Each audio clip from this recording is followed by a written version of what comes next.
और चलिए बात बांग्लादेश की, जहां हिंदुओं के खिलाफ साजिश के तहत हमले किए जा रहे हैं। कट्टरपंथी ताकतें अल्पसंख्यकों को लगातार निशाना बनाए हुए हैं। हालात इतने खराब हैं कि हिंदुओं पर अत्याचार के मामले में बांग्लादेश पाकिस्तान से भी आगे निकल चुका है। यही नहीं, बांग्लादेश से आतंकी संगठन भी भारत विरोधी साजिश रचने में जुटे हैं।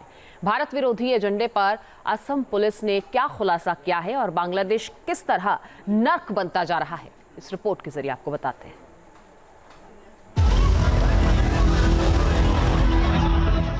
बांग्लादेश में हिंदुओं को निशाना बना रहे कट्टरपंथी। हिंदुओं के खिलाफ हिंसा में पाकिस्तान से आगे निकला बांग्लादेश। नफरती जमात कर रही हिंदुओं को टॉर्चर। बांग्लादेश में बेकाबू कट्टरपंथियों के सामने यूनुस सरकार का सरेंडर। 5 अगस्त 2024 ये वही मनहूस तारीख है जिस दिन से बांग्लादेश में हिंदुओं पर खुलेआम हमले हो रहे हैं। शेख हसीना सरकार के तख्ता पलट के बाद से ही कट्टरपंथी ताकतें बांग्लादेश में रह रहे हिंदुओं पर अत्याचार कर रही हैं। अल्पसंख्यक हिंदुओं की हत्या हो रही है, महिलाओं के साथ हैवानियत हो रही है। घर जलाए जा रहे हैं, दुकानें लूटी जा रही हैं और मंदिरों में तोड़फोड़ कर धार्मिक भावनाओं को चोट पहुंचाई जा रही है। हिंसा का यह दौर अब भी थमा नहीं है।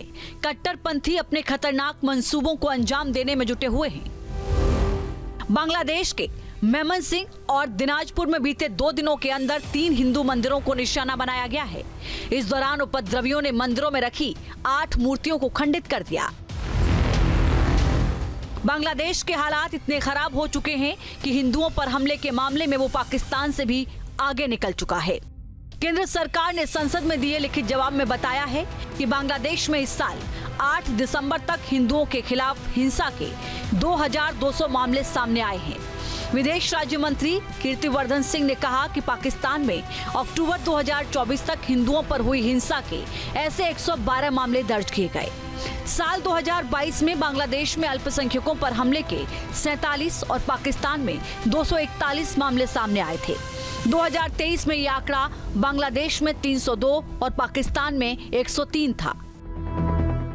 बांग्लादेश पूरी तरह कट्टरपंथियों के हाथों में है।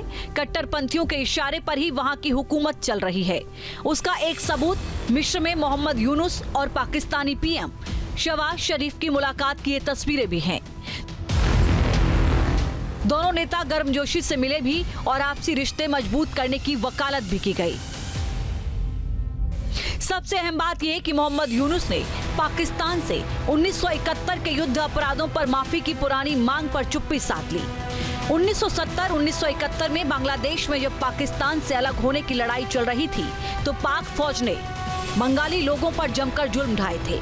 ऐसे में बांग्लादेश के बड़े तबके की मांग रही है कि पाकिस्तान युद्ध अपराध के लिए माफी मांगे, मगर कट्टरपंथियों की कठपुतली बन चुके मोहम्मद यूनुस इसे भुलाकर पाकिस्तान से दोस्ती बढ़ाने में जुट गए हैं।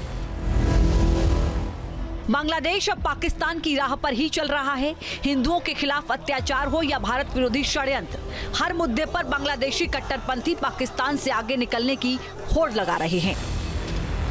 बांग्लादेश में मौजूद आतंकी संगठन अब भारत के मुस्लिम युवाओं को भड़काने की साजिश भी रच रहे हैं। इसका खुलासा बीते दिनों असम में 8 संदिग्धों की गिरफ्तारी के बाद हुआ है। जो लोग गिरफ्तार किए गए उनमें एक बांग्लादेशी नागरिक भी शामिल है। पुलिस अब सभी पहलुओं की जांच कर रही है। All 8 arrested accused were produced before the court yesterday and they have been remanded in 10 days police custody. We also seized 4 pen drives and other incriminating documents which we are analyzing, and more importantly we arrested a Bangladeshi national. We are looking into that aspect because we have a Bangladeshi national with us, and in fact all follow-up actions are underway. सूत्रों के मुताबिक गिरफ्तार आरोपियों से पूछताछ के दौरान कई अहम खुलासे हुए हैं। बताया जा रहा है कि पकड़े गए आरोपी धार्मिक विचारधारा के आधार पर भारत में आतंकवाद फैलाने की फिराक में थे। पकड़े गए आरोपी अलकायदा इंटरनेशनल आतंकी संगठन की विचारधारा से प्रभावित थे। दावा यह भी किया जा रहा है कि असम, पश्चिम बंगाल, केरल और उत्तर भारत में कई बड़े शहरों में इनका नेटवर्क फैला था। बांग्लादेश में अलकायदा और ग्लोबल टेररिस्ट नेटवर्क जैसे खतरनाक संगठन उनका लगातार सपोर्ट कर रहे थे। आरोपियों के पास से खुतबातुल इस्लाम नाम की एक किताब बरामद की गई है। ये एक धार्मिक किताब है, इसमें जिहाद का जिक्र है। इस किताब का मकसद गलत धार्मिक परिभाषा के जरिए युवाओं को भड़काना है। किताब के जरिए भारतीय युवाओं को राष्ट्र विरोधी गतिविधियों में शामिल होने के लिए उकसाया जा रहा था। बांग्लादेश में तख्ता पलट के बाद से ही कट्टरवादी संगठन हावी हैं, इसीलिए बांग्लादेश में पाकिस्तान की शह पर भारत के खिलाफ एजेंडा फैलाया जा रहा है। বাংলাদেশের সাথে পাঙ্গা নিলে এটা খুব কস্টলি হবে। আমি কয়েকটা মিটিংয়ে বলেছি, অ্যাটম বোমার ভয় দেখায়েন না, নিউক্লিয়ারের ভয় দেখায়েন না। আমাদের অনেক বন্ধু রাষ্ট্র আছে যাদের কাছে নিউক্লিয়ার বোম আছে এবং তারা দিতে রাজি আছে। সুতরাং আপনি ব্যবহার করবেন, আমরা এখানে কলা চষবো, এটা হবে না। এখান থেকেও নিউক্লিয়ার বোম লঞ্চ করা হবে। बांग्लादेश में अराजकता फैल चुकी है और पाकिस्तान इसका पूरा फायदा उठा रहा है। आतंकी संगठन भी अब बांग्लादेश में बैठकर भारत विरोधी साजिश रचने में जुटे हैं। असम पुलिस ने जिस गिरोह का भंडाफोड़ किया है वो भी उसी साजिश का हिस्सा था। ऐसे में साफ है कि आतंकी भले ही कितनी भी कोशिशें कर लें, उनके मंसूबे कभी पूरे नहीं होंगे। Team news nation. बांग्लादेश में हिंदुओं को निशाना बना रहे कट्टरपंथी। हिंदुओं के खिलाफ हिंसा में पाकिस्तान से आगे निकला बांग्लादेश। नफरती जमात कर रही हिंदुओं को टॉर्चर। बांग्लादेश में बेकाबू कट्टरपंथियों के सामने यूनुस सरकार का सरेंडर। 5 अगस्त 2024 ये वही मनहूस तारीख है जिस दिन से बांग्लादेश में हिंदुओं पर खुलेआम हमले हो रहे हैं। शेख हसीना सरकार के तख्ता पलट के बाद से ही कट्टरपंथी ताकतें बांग्लादेश में रह रहे हिंदुओं पर अत्याचार कर रही हैं। अल्पसंख्यक हिंदुओं की हत्या हो रही है, महिलाओं के साथ हैवानियत हो रही है, घर जलाए जा रहे हैं, दुकानें लूटी जा रही हैं और मंदिरों में तोड़फोड़ कर धार्मिक भावनाओं को चोट पहुंचाई जा रही है। हिंसा का यह दौर अब भी थमा नहीं है। कट्टरपंथी अपने खतरनाक मंसूबों को अंजाम देने में जुटे हुए हैं। बांग्लादेश के मेमनसिंह और दिनाजपुर में बीते 2 दिनों के अंदर 3 हिंदू मंदिरों को निशाना बनाया गया है। इस दौरान उपद्रवियों ने मंदिरों में रखी 8 मूर्तियों को खंडित कर दिया। बांग्लादेश के हालात इतने खराब हो चुके हैं कि हिंदुओं पर हमले के मामले में वो पाकिस्तान से भी आगे निकल चुका है। केंद्र सरकार ने संसद में दिए लिखित जवाब में बताया है कि बांग्लादेश में इस साल 8 दिसंबर तक हिंदुओं के खिलाफ हिंसा के 2200 मामले सामने आए हैं। विदेश राज्य मंत्री कीर्तिवर्धन सिंह ने कहा कि पाकिस्तान में अक्टूबर 2024 तक हिंदुओं पर हुई हिंसा के ऐसे 112 मामले दर्ज किए गए। साल 2022 में बांग्लादेश में अल्पसंख्यकों पर हमले के 47 और पाकिस्तान में 241 मामले सामने आए थे। 2023 में यह आंकड़ा बांग्लादेश में 302 और पाकिस्तान में 103 था। बांग्लादेश पूरी तरह कट्टरपंथियों के हाथों में है। कट्टरपंथियों के इशारे पर ही वहां की हुकूमत चल रही है। उसका एक सबूत मिस्र में मोहम्मद यूनुस और पाकिस्तानी पीएम शहबाज शरीफ की मुलाकात की ये तस्वीरें भी हैं। दोनों नेता गर्मजोशी से मिले भी और आपसी रिश्ते मजबूत करने की वकालत भी की गई। सबसे अहम बात यह कि मोहम्मद यूनुस ने पाकिस्तान से 1971 के युद्ध अपराधों पर माफी की पुरानी मांग पर चुप्पी साध ली। 1970-1971 में बांग्लादेश में जब पाकिस्तान से अलग होने की लड़ाई चल रही थी तो पाक फौज ने बंगाली लोगों पर जमकर जुल्म ढाए थे।